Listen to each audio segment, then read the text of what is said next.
Mula sa abo ng digmaan sa Ukraine, may isang natatanging bagay na umusbong. Hindi mapapatay, hindi mapipigilan. Isang natatanging makinang metal na dinedevelop hindi lang ng Ukraine, kundi pati ng isa sa pinakamalakas nitong kakampi. Nadambag ang Sweden sa kampanya ng Ukraine laban sa Russia at makikipagtulungan ito sa Ukraine para lumikha ng bagong bagay. Higit pa, ang bagong ground robot na ito ay tumutulong sa mga sundalo na mabuhay sa halip na mailagay sila sa kabaong at paparating ito sa larangan ng labanan. Nagkaroon na ng mga pagpupulong at naisapapel na ito. Paparating na ang MOL at ang Joint Forces ang may detalye. Noong Hunyo 11, iniulat ng outlet na natapos na ng kumpanyang Ukrainian na AI Drones UA ang kasunduan sa kumpanyang depensa ng Sweden ng Jord Technology AB. Sa Eurosatory, 2026 sa Paris noong Hunyo 16, nilagdaan ng dalawang kumpanya ang memorandum ng estratehikong pakikipagtulungan para dalhin ang sistemang robotiko sa lupa na MOL sa Ukraine. Ang kasunduang yon ay hindi lang simpleng transaksyon ng isang kumpanyang bumibili mula sa isa pa. Magtutulungan ang Ukraine at Sweden sa paggawa ng MOL at mas nakakabahala kay Putin dahil magtutulungan din ang dalawang kumpanyang ito sa pagbuo ng mas marami pang sistemang robotiko na dadalhin sa larangan ng labanan sa Ukraine. Nagbigay pa ng paliwanag ang AI Drones UA sa isang pahayag na inilabas noong araw ng pagpirma. Ang MOL ground drone ay binuo batay sa aktual na karanasan sa larangan ng labanan at patuloy na pinapahusay sa pamamagitan ng feedback mula sa mga tauhang militar na gumagamit nito. Kasama ang Jord Technology AB, balak naming itayo ang magkasanib na produksyon ng platapormang MOL sa Sweden para mapalawak ang kapasidad sa pagmamanupaktura at mapabilis ang paghahatid ng mga sistemang robotiko ayon sa kumpanya. Malaking bagay ito para sa Ukraine. Ibig sabihin ng bagong kasunduan na magkakaroon na ang Ukraine ng tuloy-tuloy na paraan para madala ang mas maraming bilang ng isa sa pinakakakatakot pero kapaki-pakinabang na robot na nagawa kailanman sa frontline. Bakit natin sinasabing morbid? Malalaman mo pa kapag tinalakay natin ito. Pero sa totoo lang, ang robot na ito ay parang malaking kabaong na may gulong na ginagamit sa paglilikas ng sugatang sundalo mula sa labanan. Bubukas galang kapsula, papasok ang sundalo sa loob at dadali ng gumugulong na kabaong ang sundalo sa ligtas na lugar kung saan maaari silang gamutin sa kanilang mga sugat at makaligtas sa mga pinsalang maaari sana nilang ikamatay kung hindi dahil dito. Nagdadala ang Ukranya ng kabaong na nagliligtas buhay sa digmaan kung saan marami ang namamatay na sundalong Ruso. Kitang-kita ang kabalintunaan. At ang kasunduang kakapirma lang ay hindi ang una nating narinig tungkol sa all platform.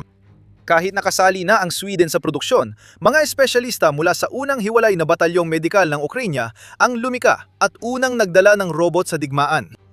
Noong umpisa, malaking hamon sa Ukraine kung paano i-produce ng maramihan ng robot na MOL na gumagana naman. Nakatulong ang unang solusyon, pero di ito pang matagalan. Naging bahagi ang MOL ng espesyal na fundraiser ng United 24 Media at Ministry of Foreign Affairs ng Ukraine na nakalikom ng $620,000 para sa robotic platform noong pagsapit ng ika-4 ng Hunyo at inaasahang madadagdagan pa ito sa mga susunod na buwan. Mahalaga ang peramyon, pero mas mahalaga ang kasunduan sa pinagsamang produksyon ng AI Drones UA at Jord Technology. Narito tayo sa tanong, ano ang alam natin sa MOL platform? Magsisimula tayo sa kung paano ito gumagana dahil nabigyan na rin namin kayo ng kaunting ideya. Ibinabalita ng Pravda ang mga pangunahing detalye. Ang MOL ay isang multi-purpose na plataporma na maaaring gamitin para sa paglikas ng mga sugatan, gaya na nabanggit na natin, o bilang panghatid ng mga supply na nagpapanatiling dumadaloy ang mga supply sa mga frontline. Ang kabaong na hugis kapsula sa drone ay pwedeng magdala ng bala, pagkain at supply, habang ang drone ay kayang humarap sa mahihirap na kondisyon, kabilang ang maniyebing kalupaan ng Ukraine na karaniwang nakikita tuwing taglamig. May kaunting dagdag na impormasyon ang militar niya dahil isiniwalat nito na ang unang bersyon ng MOL ay lumabas pa noong Mayo 2025.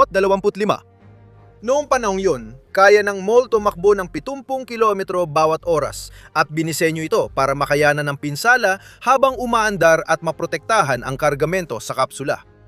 Ipinaliwanag ng commander ng unang hiwalay na medical na batalyon ng Ukraine na may call sign na Debbie kung bakit ang MOL ay hindi mapapatay at hindi mapipigilan. May espesyal kaming gulong. Kahit nabutas ang dalawa matapos tamaan ng sasakyan, natanggal lang ito. Maganda ang disenyo, kaya nakabalik pa rin kami ng 10 kilometro nang walang aberya. Kahit mabutas ang gulong, hindi ito sagabal sa pagbabalik. May halos hindi matalo na ground robot ang Ukraine. At ang bagong kasunduan nito sa Sweden ay nakangahulugan na maraming MOL ang darating sa larangan ng labanan sa lalong madaling panahon. Pag-usapan natin sandali ang usapang kabaong na ito. Sa video ng MOL, ipinakita ng UATV English kung paano gumagana ang kakaibang kapsula nito. Ang karyer na kahugis kabaong ay kauna-unahan para sa mga unmanned ground platform. Kadalasan kasi ay may stretcher sa ibabaw ng gulong. Gumagana ng maayos ang ganung klase ng solusyon kapag maliit lang ang panganib. Gayunpaman, iniiwan itong lantad ang anumang dinadala. Problema ang direktang tama, pero pati dituwirang tama ay pwedeng magdulot ng pagbagsar ng kargamento o tao at hindi makabalik sa platforma. Binababago ng kapsulang kahugis kabaong ang lahat. Binalot nito ang anumang o sinumang dinadala sa matibay na lalagyan na nagpoprotekta laban sa pangsabog at mga piraso ng metal. Ang pagsilip sa loob ay nagpapakita ng pagkakatulad dahil makikita ang malalambot na stretcher na may mga strap para sa seguridad.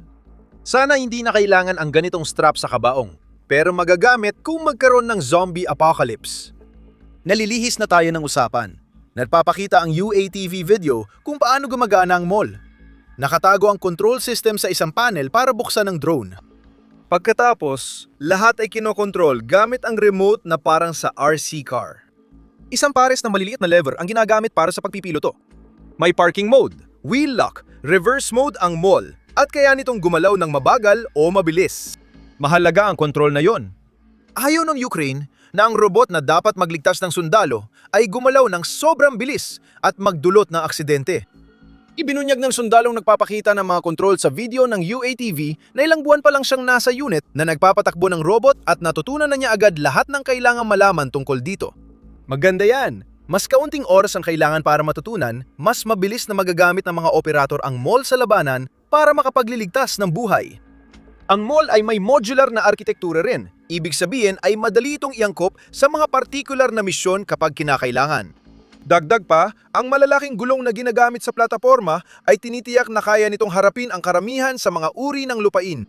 Pero siguro, ang pinakaimportante para sa Ukraine ay gastos. Kahit nakahanga-hanga ang mall, napakamura ng sistemang ito para buuin. Ayon sa Pravda, ang isang mall ay nagkakahalaga ng 22,000 hanggang $33,000 depende sa sistema ng komunikasyon na ginagamit sa robot. Para sa konteksto, iniulat ng The Guardian na kamakailan ay tinaasa ng Ukraine ang karaniwang buwanang sahod ng isang sundalo sa frontline sa katumbas ng $7,000 bawat buwan na umaabot sa $84,000 bawat taon. Sa halagang iyon, kayang bumili ng Ukraine ng 2 o 3 mall na pamalit sa mga sundalong abala sa medical at logistical na gawain sa frontline. Kailangan pa rin ang mga sundalo sa frontline para lumaban, pero mas mabuti kung mas marami sa kanila ang mapalitan ng mga robot ng Ukraine. Bukod sa coffin capsule, may iba pang benepisyo ang mall kumpara sa karamihan ng mga robot na panlupa na gamit ng Ukraine. Maaring natatandaan mo na sinabi namin kanina na kayang tumakbo ng mall ng hanggang 70 kilometro bawat oras. Mabilis nga yon para sa ground robot, tama ka.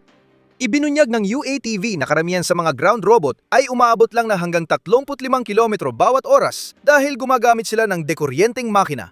Iba ang mall dahil may internal combustion engine ito na mas malakas, kaya mas mabilis itong tumakbo. Sa isang sitwasyon ng buhay o kamatayan, ang robot na kayang literal na doblehin ang bilis kumpara sa ibang opsyon ay maaring maging malaking kaibahan. Ang ganitong setup ay may dagdag na benepisyo tuwing malalamig na taglamig sa Ukraine. Ang malamig na panahon, lalo na ang hamog na nagyeyelo, ay maaring magdulot ng mas mabilis na pagkaubos ng baterya. Ayon sa UATV, ibig sabihin nito ay mas mabagal at pinakamahalaga, mas maikli ang distansyang kayang lakbayin ng robot. Walang ganitong problema ang mall at internal combustion engine nito. Basta may fuel sa tangke, hindi mapipigilan ng panahon ang mall. Malaki ang kaibahan ng mall kumpara sa ibang ground robots para sa sundalong giniginaw at sugatan. Nabanggit din namin ang modular na katangian ng mall. May fiber optic na koneksyon sa buntot ng robot, palatandaan na nasubukan na ang fiber optics. Sabi ng UATV, nasubukan na nila ito at hindi maganda ang resulta. Mabilis matanggal ang fiber optic cables kapag nadaanan ng robot ang mga lupang haharapin ng mall. Pwedeng balikan sa hinaharap ang ideyang ito kapag may sapat na haba at tibay na spool ang Ukraine. Kahanga-hanga ngayon sa mall, may ground drone ang Ukraine na nagliligtas ng buhay sa pagdadala ng kabaong sa sugatang sundalo. Modular ito, maraming gamit, at dahil sa kasunduan ng Ukraine at Sweden, malapit na itong gawin ng maramihan. Sinabi namin sa simula ng video na ang mall ay nabuo mula sa digmaan sa Ukraine para maging halos hindi mapatay. Hindi yon pagmamalabis. Ang mall ay nasubukan na sa labanan at napatunayan na kung gaano ito katibay. Pero bago pa namin ipaliwanag ng higit pa, ito ay isang mabilis na paalala na ikaw ay nanonood ng The Military Show. Marami pang ganito, kaya siguraduhin mong nakasubscribe ka para hindi ka makaligtaan ng kahit isang video. Ibabalik namin kayo sa Nobyembre 2025. Noong buwan na yon, tinawag ang unang independiyenteng medical na batalyon ng Ukranya at inilunsad ang MOL. Noon, hindi pa kilala ang ground robot at mahirap ang misyon. Sabi ng The Insider, may sundalong nasugatan sa labanan, ngunit hindi basta sugat ito. Sa loob ng 33 araw, nabuhay ang sundalo sa tulong ng mga medic sa Gera, ngunit paubos ng oras. Sinubukan na ng Ukraine na magsagawa ng evacuation gamit ang mga ground robot. Ilang beses na rin silang nag-evacuation sa katunayan. 6 na robotic platform ang pinadalang tumulong sa sugatang sundalo, pero lahat ay nasira. Lumala ang sitwasyon, kaya tinawag na ang MOL sa labanan. Sinimula ng bagong drone ng Ukraine ang mahabang paglalakbay, ngunit muntik nang maganap ang trahedya nang papalapit ito sa pamayanang kinaroroonan ng sugatang sundalo na nasa ilalim ng okupasyon ng Russia. Tumapak ang MOL sa anti-personnel mine na sumabog. Para sa ibang ground robot, yun na sana ang katapusan at may tuturing yon ng Russia na ikapitong pagtatangkang paglikas na napigilan nito. Pero nagpatuloy pa rin ang MOL. Kahit sira ang gulong, nakarating pa rin ito sa sugatang sundalong Ukrainian. Bumukas ang kabaong na kapsula, isinakay ang sundalo, at bumalik ang MOL kahit sira ang gulong. Sa perpektong mundo, dito sana natapos ang pagsubok at nakabalik ang MOL ng walang problema. Pero malayo ito sa katotohanan sa digmaan sa Ukraine. Pagbalik nito, inatake ng mga drone ang MOL. Alam ng Russia ang laman ng robot at gusto nitong siguraduhing hindi makauwi ng buhay ang sugatang sundalo. Sunod-sunod umatake ang mga drone, pero di nila napigilan ng MOL. At di nabutas ang matibay na kapsula na nagpoprotekta sa sugatang sundalo. Nakaligtas ang MOL at matapos ang 64 na kilometro na paglalakbay, 37 kilometro rito ang tinahak nito habang sira ang gulong, nakabalik ito sa base. Ipinapakita ng pagsagip na ito na higit pa sa mahusay ang MOL at hindi ito mapuksa. Ginawa ng Russia ang lahat laban sa robot, pero hindi pa rin nito napigilan ang MOL sa layunin nito. Ibinunyag ng Pravda na ang armored steel na ginamit sa paggawa ng coffin capsule ang nagligtas sa sundalo noong Nobyembre 2025 at ang matitibay na mini tractor wheel sa robot ang dahilan kaya ito nakaligtas sa mina. Ang sirang gulong ay nakadisplay ngayon sa control point ng 1st Separate Medical Battalion bilang alaala ng tibay ng bagong makina ng Ukraine. Marami pang misyon ang isinagawa gamit ang MOL mula noon. Pero sa kwentong ito, nakikita natin ang lahat ng dahilan kung bakit napakahalaga ng pagpirma ng kasunduan sa pagitan ng AI Drones UA at NYORD Technology. Ang MOL ay subok na sa labanan na patunayan nakakaligtas ng buhay at ngayon paparating na ito sa Ukraine sa mas maraming bilang kaysa dati. Ang nakikita natin sa bagong kasunduan ay maliit na bahagi ng mas malaking kilusan sa militar ng Ukraine. Kinilala ang mga ground robot bilang kinabukasan sa mga frontline dahil sa ilang dahilan. Ipinapakita ng kasunduang ito kung paano pinapabilis ng Ukraine ang paggisbong ng mga robot laban sa Russia. Ang susi sa MOL at iba pang ground robotic platforms ay binabawasan nila ang panganib na kinaharap ng mga sundalo ng Ukraine sa harapan, lalo na yung mga may tungkulin sa pagbibigay ng medical na pangangalaga o pangangasiwa sa logistics. Sa una, hindi na kailangang isugal ng Ukraine ang buhay ng evacuation crew na pupunta sa harapan gamit sasakyan o minsan helicopter. Karaniwan, ang mga crew na yon ay binubuo ng 4 na tao na lahat ay kailangang ilagay ang sarili nila sa linya ng putukan ng mga Ruso para mailayo ang isang sugatang sundalo mula sa harapan. 6 lang ang ipapatakbo ng MOL at wala ni isa ang kailangang pumunta sa harapan. Ang pag-atake sa evacuation crew ay nadudulot ng mas marami sugatan at namamatay. Pero sa MOL, kitang-kita na maliit lang ang epekto.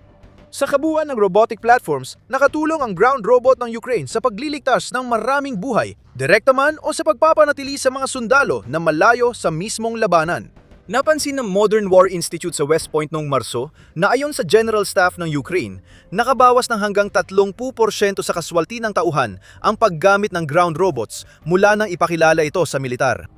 Para sa isang bansa na dumaan na sa mahigit 4 na taon ng digmaan, at malamang ay nasa pagitan ng 500,000 hanggang 600,000 kaswalti. Napakalaki ng ganitong uri ng pagbawas. Mas humahaba ang buhay ng sundalo gamit ang ground robots, kaya nananatiling matatag ang depensa ng Ukraine. Nakikikita ng Ukraine ang benepisyo at dahan-dahang dinaragdagan ang paggamit ng ground robots mula 2024. Sabi ng Modern War Institute, mga 2,000 ganitong makina ang nagawa ng Ukraine noong 2024. Sa katapusan ng 2025, umabot na sa 15,000 ang taunang produksyon. At ayon sa Insider, plano ng Ukraine na makakontrata ng 25,000 ground robotic systems. Pagsapit ng katapusan ng unang kalahati ng 2026 na nagpapahiwatig na layunin nilang umabot sa kabuuang humigit kumulang 50,000 pagsapit ng katapusan ng taon. Ang mabislis na pagbilis ng iskedyo ng produksyon na ito ay nagbubungga na ng mga resulta. Pagsapit ng huling bahagi ng 2025 mga ground robot na ang humahawak ng halos 70% ng mga operasyon sa lohistika sa mga lungsod na pinag-aagawan ng Pokrovsk at Mykolaiv. Sa 2026, todo na ang Ukraine sa paggamit ng mga ganitong plataporma. Sa isang ulat noong Hunyo 13, iniulat ng METS na nagpakalat ang Ukraine ng 1,028 ground robot complexes sa frontlines noong 2026. At ang mga complex na ito ang naging responsible sa pagsasagawa ng humigit kumulang 50,000 misyon sa ngayon. Bawat isa sa mga misyong iyon ay dating maglalagay sa isang sundalo sa panganib. Ayon sa ulat, na-standardize ng Ukraine ang 60 ground robots noong 2026. Ibig sabihin, nailaday na nila ang proseso para sa mass production ng higit pa sa mall. Ayon sa Euromaidan Press, 100 kumpanya na ang gumagawa ng ground robots sa Ukraine. Walang kumpanya noon ang gumagawa ng ganitong trabaho nang sinimulan ng Russia ang pananakop. May paparating na hukbo ng ground robots sa Ukraine at isa lamang ang mall sa mga pinakakahanga-hanga sa mga ito. Ang pagdami ng bilang ng mga ground robot na ginagawa at idinideploy ay sinasabayan din ng mas maraming unit na natututo kung paano gamitin ang mga mahalagang kagamitang ito. Ayon sa Ministry of Defense ng Ukraine, 230 unit na ang gumagamit ng ground robots mula sa 117 dati. Nanawagan si Pangulong Volodymyr Zelensky ng Ukraine ng mas mahigpit na koordinasyon ng gobyerno at industriya para mapalawak ang produksyon ng ground robot. Dapat maintindihan ng lahat, ito ay tungkol sa pagliligtas ng buhay, pahayag ni Zelensky. Sa mall, may robot ang Ukraine na eksperto sa paggawa nito sa maraming paraan. Bumabalik tayo sa mall. Madaling sabihin kabaong na may gulong ang bagong ground robot na ito para sa pagliligtas. Pero mas marami pa itong kayang gawin. Sumisimbolo ang robot na ito kung bakit mahirap pasukuin ng Russia ang Ukraine sa 4 na taon. Ang tuloy-tuloy na inobasyon na nakatuon sa paglutas ng totoong problema sa labanan ang ginawa ang Ukraine na isa sa mga pinakanakamamatay na puwersang pandigma sa mundo. At ang mga robot tulad ng mall ay ginawa upang matiyak na mapananatili ang nakamamatay na kakayahan nito hanggat maaari. Habang natutuyo ang tinta sa bagong kontrata sa isang kasosyong Europeo, ang mall ay maaari maging simbolo ng mga alyansa ng Ukraine pagkatapos ng pananakop ng Russia. Nakalika ang Ukraine at Sweden ng isang bagay na di mapuksa. Hindi lang ang mall ang hindi mapigilan, matibay rin ang alyansa ng dalawang bansa. At para kay Putin, na isang tao na namumuhay sa pamamagitan ng paglika ng kaguluhan at pagkakabahabahagi, ang pagkakaisa na ipinakita sa bagong kasunduang ito ay parang punyal na tumatarak sa puso. Paparating na ang mall. Alam nating hindi mapipigilan ng mina at drone ito. Kahit nakatuon ang bidyo sa mall at ground robot sa pagsagip ng buhay, marami pang kayang gawin ng mga robot ng Ukraine. Hindi lang sila tagapagligtas o tagadala ng supply. Ang iba'y pumapatay rin. Noong Enero, nakahanap ng paraan ang isang unit ng Ukraine para gawin nakamamatay na sandata laban sa mga puwersa ng Russia ang isang ground robot. Pagsamahin ang robot at 12 anti-tank na mina, boom! Tapos ang isang unit ng Russia. Alamin pa ang tungkol sa insidenteng yon at ang hinaharap na ipinapahiwatig nito sa pamamagitan ng panonood ng aming video.